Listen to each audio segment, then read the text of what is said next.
Hi friends, പുതിയൊരു വീഡിയോയിലേക്ക് എല്ലാവർക്കും സ്വാഗതം. അങ്ങനെ പവിത്രം സീസൺ 2ൻ്റെ 18ാമത്തെ എപ്പിസോഡുമായിട്ടാണ് കേട്ടോ ഞാൻ വന്നിട്ടുള്ളത്. ദേവരാജൻ എന്ന് പറഞ്ഞിട്ടുള്ള ഒരു മയക്കുമരുന്ന് കച്ചവടക്കാരനുമായിട്ടാണ് കേട്ടോ വേദ ഏറ്റുമുട്ടാൻ പോകുന്നത്. ഇവർക്ക് ഒരു മയക്കുമരുന്നിൻ്റെ സങ്കേതമൊക്കെ ഉണ്ട്. അങ്ങനെ അവിടേക്ക് ഒരു കോളേജിൽ പഠിക്കുന്ന ഒരു പയ്യനെ പിടിച്ചു കൊണ്ട് വന്നിട്ട് നിർബന്ധിച്ച് അവന് മയക്കുമരുന്ന് കൊടുക്കാൻ നോക്കുകയാണ്. കാരണം അവന് മറ്റു കുട്ടികൾക്ക് മയക്കുമരുന്ന് കൊടുക്കുന്നത് കണ്ടിട്ട് പ്രിൻസിപ്പളിൻ്റെ അടുത്ത് കംപ്ലൈൻറ്റ് പറഞ്ഞതാണ്. ആ ഒരു വൈരാഗ്യം തീർക്കാൻ വേണ്ടിയിട്ടാണ് ഇവനെ ഇവിടേക്ക് പിടിച്ചു കൊണ്ടുവന്നത്. അങ്ങനെ ഈ ദേവരാജൻ ആ സമയത്തൊക്കെ ഇങ്ങനെ പൂജ ചെയ്തുകൊണ്ടിരിക്കുകയാണ്.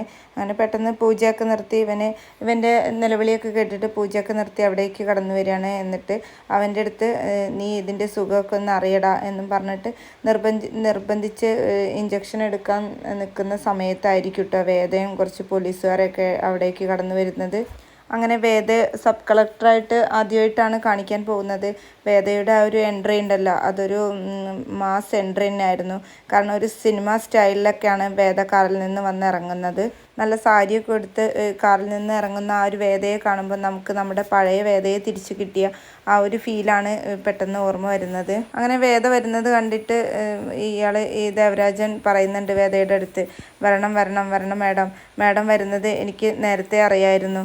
അതുകൊണ്ട് തന്നെ മാഡത്തിനുള്ള കോളാണത്, അത് അറ്റൻഡ് ചെയ്യൂ മാഡം എന്ന് പറഞ്ഞിട്ട് മാഡത്തിന് വേദയ്ക്ക് ആ സമയത്ത് ഒരു ഉദ്യോഗസ്ഥൻ്റെ കോള് വരികയാണ്, മേലുദ്യോഗസ്ഥൻ്റെ. അങ്ങനെ വേദ കോൾ എടുക്കുന്ന സമയത്ത് മേലുദ്യോഗസ്ഥൻ പറയുന്നുണ്ട് ഇപ്പോൾ അറസ്റ്റ് ചെയ്യരുത് എന്നൊക്കെ പറയുമ്പോൾ വേദ പറയുന്നുണ്ട്, ഞാൻ ഇവിടെ നടക്കുന്ന കാര്യങ്ങളൊക്കെ റെക്കോർഡ് ചെയ്യാൻ പോവുകയാണ്, വീഡിയോ പിടിക്കുന്നുണ്ട്, ഇനി ബാക്കി കാര്യങ്ങളൊക്കെ മീഡിയ നോക്കിക്കോളും എന്നൊക്കെ പറയുമ്പോൾ ഇയാൾ പിന്നെ കോൾ കട്ട് ചെയ്യാണ് പെട്ടെന്ന്. അങ്ങനെ വേദയും പോലീസുകാരും മുകളിലേക്ക് കയറി ചെല്ലുകയാണ്. അങ്ങനെ ആ പയ്യനെയും കൂട്ടരെയൊക്കെ രക്ഷപ്പെടുത്തുന്നുണ്ട്. കൂടാതെ അവിടെയുള്ള എല്ലാ മയക്കുമരുന്നുകളും പോലീസുകാരുടെ അടുത്ത് വേദ പിടിച്ചെടുക്കാൻ പറയുന്നുണ്ട്. തിരിച്ച് വേദ ഇറങ്ങി തിരിച്ചു പോകാൻ നിൽക്കുന്ന സമയത്ത് ആ ദേവരാജൻ വേദയുടെ കയ്യിൽ കയറി പിടിക്കും. പെട്ടെന്ന് വേദ ആഞ്ഞടിക്കുകയാണ് അയാളുടെ മുഖത്തേക്ക്. അയാൾ ഒരിക്കലും പ്രതീക്ഷിച്ചിട്ടില്ല അങ്ങനെ ഒരു അടി. അതിനുശേഷം വേദ പിന്നെ പോലീസുകാരുടെ അടുത്ത് പറയാണ്, ഈ സാധനങ്ങളൊക്കെ എടുത്തോ, ഒന്നും ഇവിടെ ബാക്കി വെക്കരുത്, ഇനി ആരെങ്കിലും തടയാൻ ശ്രമിക്കുകയാണെങ്കിൽ ഉടനെ തന്നെ ഷൂട്ട് ചെയ്യാനൊക്കെ പറഞ്ഞിട്ട് വേദ അവിടെ നിന്ന് തിരിച്ച് പോരുകയാണ്. അങ്ങനെ കാറിൽ കയറിയ വേദ നേരെ തിരിച്ച് വീട്ടിലേക്കാണ് വരുന്നത്. വീട്ടിലാണെന്നുണ്ടെങ്കിൽ ആ സമയത്ത് തരുണും അമ്മയൊക്കെ വേദയെ വെയിറ്റ് ചെയ്തിരിക്കുകയാണ്. കാരണം അമ്മ കുറച്ച് ടെൻഷനിലാണ്. കാരണം തരുണ് വേദ ഇങ്ങനെ പോയ വിവരങ്ങളൊക്കെ അമ്മയുടെ അടുത്ത് പറഞ്ഞിട്ടുണ്ടാവും. അങ്ങനെ വേദ കയറി വരുമ്പോൾ അമ്മ ചോദിക്കുന്നുണ്ട്, എന്താ മോളെ ഇതൊക്കെ? അപ്പം വേദ ചോദിക്കുന്നുണ്ട്, എന്താ അമ്മേ, എന്താ കാര്യം? അന്നേരം തരുൺ ചോദിക്കുന്നുണ്ട്, താനെന്തിനാ എക്സൈസിനെയും പോലീസിനെയും ഒക്കെ കൂട്ടിയിട്ട് റെയ്ഡിന് പോയത്? അപ്പോൾ വേദ പറയുന്നുണ്ട്, അതെൻ്റെ ഡ്യൂട്ടിയല്ലേ, ഞാനതല്ലേ ചെയ്തുള്ളൂ. അപ്പോൾ സീതാമ്മ ചോദിക്കുന്നുണ്ട്, എൻ്റെ മോളെ ഇത്രയും റിസ്ക് ഉള്ള കാര്യങ്ങളൊക്കെ ചെയ്യണോ? റെയ്ഡ് നടത്താൻ എക്സൈസും പോലീസൊക്കെ പോയാൽ പോരെ, മോളെ തന്നെ നേരിട്ട് പോകണമെന്നുണ്ടോ? അപ്പോൾ തരുണും വേദയുടെ അടുത്ത് പറയാണ്, ഞാൻ വേദയുടെ ജോലിയിലും വേദയുടെ സ്വാതന്ത്ര്യത്തിലൊന്നും ഇടപെടുന്ന ആളല്ല, അതെനിക്കിഷ്ടമല്ല, വേദയ്ക്കും അത് കേൾക്കാൻ താല്പര്യമില്ല എന്ന് എനിക്കറിയാം. താൻ പറയുന്നതൊക്കെ ശരിയാണ്, കളക്ടർക്ക് അതിനുള്ള അധികാരവും കാര്യങ്ങളൊക്കെ ഉണ്ട്. പക്ഷേ ഇനി വരാൻ പോകുന്നതിൻ്റെ ഭവിഷ്യത്ത് എന്തൊക്കെയാണെന്ന് തനിക്കറിയോ? ഇപ്പം തന്നെ താൻ അറസ്റ്റ് ചെയ്തിട്ട് എന്താ ഉണ്ടായി? അറസ്റ്റ് ചെയ്യുന്നതിന് മുമ്പ് തന്നെ അയാൾ അതിൽ നിന്ന് ഊരിപ്പോന്നില്ലേ? ഇതൊക്കെ വല്ലതും താൻ അറിഞ്ഞിട്ടുണ്ടായിരുന്നോ എന്ന് ചോദിക്കുമ്പോൾ വേദം ഒന്നും മിണ്ടാതെ നിൽക്കുകയാണ്. എന്നിട്ട് പറയും, ആ പിടിച്ചെടുത്ത ഡ്രഗ്സൊക്കെ അത് അയാൾ വീട്ടിലെത്തുന്നതിന് മുമ്പ് തന്നെ അയാളുടെ കയ്യിൽ വന്നു ചേരും. അത് കേൾക്കുമ്പോൾ വേദ പറയാണ്, ഞാൻ ഇതിനെക്കുറിച്ചൊന്നും അപ്പോൾ ഓർത്തില്ല. അയാൾ മൂലം സമൂഹത്തിനുണ്ടാവുന്ന ആ ഒരു ദോഷത്തിനെ കുറിച്ച് മാത്രമേ ഞാൻ ചിന്തിച്ചുള്ളൂ. വേറൊന്നും ചിന്തിക്കാനുള്ളൊരു സമയം എനിക്കപ്പോൾ അവിടെ കിട്ടിയില്ല. വലിയ പുള്ളികളൊക്കെ കുരുക്കാൻ നോക്കുന്നത് നല്ലതാണ്, പക്ഷേ അതിനു മുമ്പ് അതിന് വേണ്ട വിധത്തിൽ തയ്യാറെടുപ്പുകളൊക്കെ നടത്തണം. വെറുതെ എടുത്തു ചാടിയിട്ട് എന്താ കാര്യം? കുറച്ചു കാലത്തെ തൊഴിലനുഭവം ഉണ്ട്, അതുകൊണ്ട് പറഞ്ഞെന്നേ ഉള്ളൂ. കാരണം തരുണിൻ്റെ അനുഭവം വെച്ചിട്ടാണ് തരുണ് വേദയോട് ഇതൊക്കെ ഉപദേശിക്കുന്നത്. വേദയ്ക്കൊന്നും പറ്റരുത് എന്നുള്ളൊരു ടെൻഷനും കാര്യങ്ങളൊക്കെ തരുണിന് അപ്പോൾ അവിടെ വരുന്നുണ്ട്. ഇങ്ങനെയുള്ള റിസ്ക്കൊക്കെ എടുക്കുമ്പോൾ ഒന്ന് ആലോചിക്കണം, അത്രയേ ഉള്ളൂ എന്നും പറഞ്ഞ് നിൽക്കുന്ന സമയത്തായിരിക്കും മോള് മുകളിൽ നിന്ന് ഇറങ്ങി വന്നിട്ട്, ഒന്ന് നിർത്തുന്നുണ്ടോ? നിങ്ങൾ എൻ്റെ റിസ്ക് ഒഴിവാക്കി എന്താ ചെയ്യാൻ പറ്റുക, അതാദ്യം പറ എന്ന് മോളുടെ ആ സംസാരം കേൾക്കുമ്പോൾ എല്ലാവർക്കും ചിരിയൊക്കെ വരികയാണ്. അന്നേരം തരുൺ ചോദിക്കുന്നുണ്ട്, എന്ത് റിസ്ക്കാണ് ഇപ്പം മോൾക്കുള്ളത്? എൻ്റെ കാര്യത്തിൽ അമ്മയ്ക്ക് ഒരു ശ്രദ്ധയില്ല. ആഹാ എന്ന് വേദ ചോദിക്കുമ്പോൾ അപ്പോൾ അച്ഛന് മോളുടെ കാര്യത്തിൽ ശ്രദ്ധയില്ലേ എന്ന് തരുൺ ചോദിക്കുകയാണ്. അച്ഛന് കുറച്ചൊക്കെ ഉണ്ട്. അന്നേരം മോളോട് ചോദിക്കുന്നുണ്ട് വേദ, അമ്മ കാരണം മോൾക്ക് എന്ത് റിസ്ക്കാണ് ഉണ്ടായത്, എന്നാൽ അത് പരിഹരിച്ചിട്ട് തന്നെ കാര്യം എന്ന് പറയുമ്പം കുഞ്ഞ് പറയുന്നുണ്ട്, നാളെ KG പോകുമ്പം സ്റ്റോറി ചാർട്ട് കൊണ്ടുപോകണ്ടേ, അത് അമ്മ റെഡിയാക്കിയോ? അതൊക്കെ അമ്മ എപ്പോഴേ റെഡിയാക്കി റൂമിലെടുത്ത് വെച്ചിട്ടുണ്ട് എന്ന് പറയുമ്പോൾ കുഞ്ഞ് പറയുന്നുണ്ട്, ഗുഡ് ഗേൾ. അത് കേട്ട് അച്ഛമ്മ ഒന്ന് ചിരിക്കുകയാണ്. എന്നാൽ വേഗം അമ്മ റെഡി ആയിട്ട് വാ. അപ്പോൾ മോളുടെ പരാതി തീർന്നോ എന്ന് വേദ ചോദിക്കുമ്പം പരാതി എന്താ അച്ഛമ്മേ പറയാം, പരാതി പിൻവലിച്ചു. അത് തന്നെ, പരാതി പിൻവലിച്ചു. അമ്മ വേഗം റെഡി ആയിട്ട് വാ. അങ്ങനെ വേദ മുകളിലേക്ക് പോകുന്ന സമയത്ത് കുഞ്ഞ് തരുണിൻ്റെ മടിയിൽ കയറിയിരിക്കുകയാണ്. എന്നിട്ട് കുഞ്ഞ് തരുണിൻ്റെ അടുത്ത് പറയുന്നുണ്ട്, അച്ഛനെ എൻ്റെ സ്കൂളിലേക്ക് ഒന്ന് വരണം. എന്തിനാ? അതെ, എൻ്റെ ക്ലാസ്സിലെ ഒരു കുട്ടിയുണ്ട്, അവളെ ഒന്ന് വിരട്ടാൻ വേണ്ടിയിട്ടാണ്.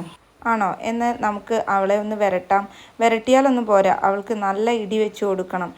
അന്നേരം അമ്മ വന്നിട്ട് പറയും, ആഹാ അച്ഛനെ പോലെ തന്നെയാണല്ലോ മോള്, അച്ഛൻ്റെ മോള് തന്നെയാണല്ലോ എന്ന് പറയുന്നത് വേദ റൂമിലിരുന്ന് അതൊക്കെ ഇങ്ങനെ കേൾക്കുന്നുണ്ട്. തെമ്മാടി കുട്ടി, അച്ഛൻ്റെ മോൾ എന്നൊക്കെ അവർ ഇഷ്ടത്തോടെ വാത്സല്യത്തോടെ ഇങ്ങനെ പറയുമ്പം വേദയ്ക്ക് പെട്ടെന്ന് വിക്രമിന് ഓർമ്മ വരികയാണ്. വിക്രം അന്ന് വേദയെ രക്ഷപ്പെടുത്തിയതും അവരുമായിട്ട് ഇടികൂടുന്ന ആ രംഗങ്ങളൊക്കെ വേദയുടെ മനസ്സിലേക്ക് ഇങ്ങനെ പെട്ടെന്ന് കടന്നു വരികയാണ്. അപ്പോഴേക്കും വേദയുടെ മുറിയിലേക്ക് കുഞ്ഞ് ഓടി വരുന്നുണ്ട്. എന്താ അമ്മ ഇങ്ങനെ വിഷമിച്ച് നിൽക്കുന്നത്? ഒന്നുമില്ല, അമ്മ വേഗം കുളിച്ച് റെഡിയായിട്ട് വരാം, അപ്പോഴേക്കും നമുക്ക് ചാർട്ടൊക്കെ റെഡിയാക്കാം എന്ന് പറയുകയാണേ. പിന്നീട് കാണിക്കുന്നത് ദേവരാജൻ്റെ വീടാണ് കേട്ടോ. അവിടേക്ക് പാർട്ടിക്കാരൊക്കെ കടന്നു വരുന്നുണ്ട്. എന്നിട്ട് ദേവരാജനെ ഇങ്ങനെ ആശ്വസിപ്പിക്കുന്നുണ്ട്, നിങ്ങൾ വിഷമിക്കൊന്നും വേണ്ട, നമുക്ക് കളക്ടറുമായിട്ട് ഒരു ഒത്തുതീർപ്പിന് നോക്കാം എന്നൊക്കെ പറയുന്നുണ്ട്. അന്നേരം ദേവരാജൻ ചോദിക്കുന്നുണ്ട്, കളക്ടറെ കുറിച്ചിട്ടുള്ള വിവരങ്ങളൊക്കെ അന്വേഷിച്ചോ എന്ന് ചോദിക്കുമ്പോൾ എല്ലാ വിവരങ്ങളും അന്വേഷിച്ചിട്ടുണ്ട്, എന്നാലും അതിൻ്റെ മുമ്പ് നിങ്ങളൊന്നും ചെയ്യരുത്, നമ്മളൊരു ഒത്തുതീർപ്പിന് ശ്രമിക്കുന്നുണ്ട് എന്ന് പറയുമ്പം ആദ്യം താനൊരു ഒത്തുതീർപ്പിന് ശ്രമിക്കുക, അത് കഴിഞ്ഞിട്ട് എന്താ ചെയ്യാനുള്ളത് വെച്ചാൽ ഞാൻ ചെയ്തോളാം കടവുളെ എന്നൊക്കെ പറഞ്ഞിട്ട് അയാളിങ്ങനെ ചിരിക്കുകയാണ്. പിന്നെ കാണിക്കുന്നത് വേദയും കുഞ്ഞും ഇങ്ങനെ ചാർട്ട് പേപ്പറിൽ ചിത്രങ്ങളൊക്കെ ഒട്ടിച്ചു കൊടുക്കുകയാണ്. എന്നിട്ട് വേദ കുഞ്ഞിൻ്റെ അടുത്ത് കഥ പറഞ്ഞു കൊടുക്കുകയാണ്. ഒരിടത്ത് ഒരു രാജാവ് ഉണ്ടായിരുന്നു, വിക്രമാദിത്യ മഹാദേവൻ എന്നായിരുന്നു രാജാവിൻ്റെ പേര്. അങ്ങനെ രാജാവ് ഒരു ദിവസം അമ്പലത്തിൽ പോയപ്പം അവിടെ ഒരു കല്യാണം നടക്കുന്നുണ്ടായിരുന്നു. മന്ത്രിയുടെ മകളുടെ കല്യാണമാണ് നടക്കുന്നത് എന്ന് പറഞ്ഞപ്പോൾ രാജാവിന് ആകെ ദേഷ്യം വന്നു. ആ കല്യാണം മുടക്കി രാജാവ്. അപ്പോൾ ഇതൊക്കെ കണ്ടിട്ട് ദേഷ്യം വന്നിട്ട് അയൽ രാജ്യത്തുള്ള ഒരു രാജകുമാരി തൊഴാൻ വന്നിട്ടുണ്ടായിരുന്നു ക്ഷേത്രത്തിൽ. ആ സമയത്ത് ആ രാജകുമാരി രാജാവിനായിട്ട് ഉണ്ടാക്കുന്നുണ്ട്. അപ്പം മോള് ചോദിക്കുന്നുണ്ട്, എന്നിട്ട് എന്താ ആ രാജകുമാരിയുടെ കഴുത്തിൽ ബലമായിട്ട് താലി കെട്ടി? അയ്യോ എന്നിട്ട് എന്ന് മോള് ആകാംക്ഷയോട് കൂടി ചോദിക്കുമ്പം വേദ പറയുന്നുണ്ട്, ആ താലി കെട്ടിയ സമയത്ത് രാജകുമാരിക്ക് ദേഷ്യവും സങ്കടവും തീർത്താൽ തീരാത്ത പകയും ഒക്കെ ആയി.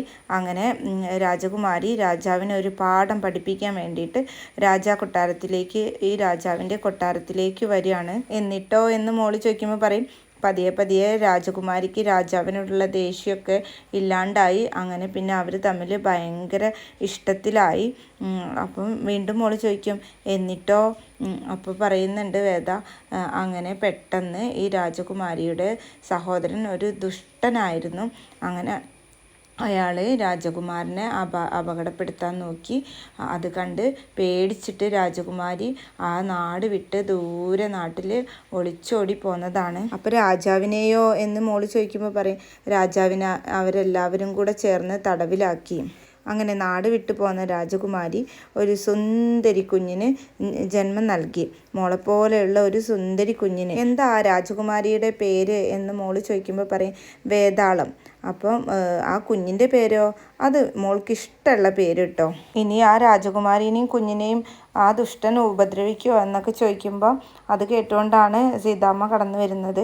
അപ്പം അമ്മ പറയുന്നുണ്ട്, അതിനേക്കാൾ വലിയൊരു ചക്രവർത്തിയുടെ കൊട്ടാരത്തിലാണ് ഇപ്പോൾ ആ രാജകുമാരിയും കുഞ്ഞും ഉള്ളത്.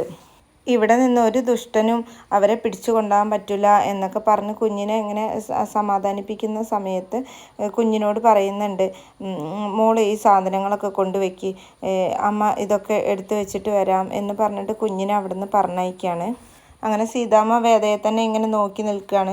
സ്വന്തം കഥയാണല്ലോ കുഞ്ഞിന് പറഞ്ഞു കൊടുത്തത്. ആ ഒരു രീതിയിൽ സീതാമ്മ ഇങ്ങനെ വേദയെ തന്നെ നോക്കി നിൽക്കുന്ന ആ ഒരു സീനോട് കൂടിയിട്ടാണ് കേട്ടോ എപ്പിസോഡ് അവസാനിക്കുന്നത്.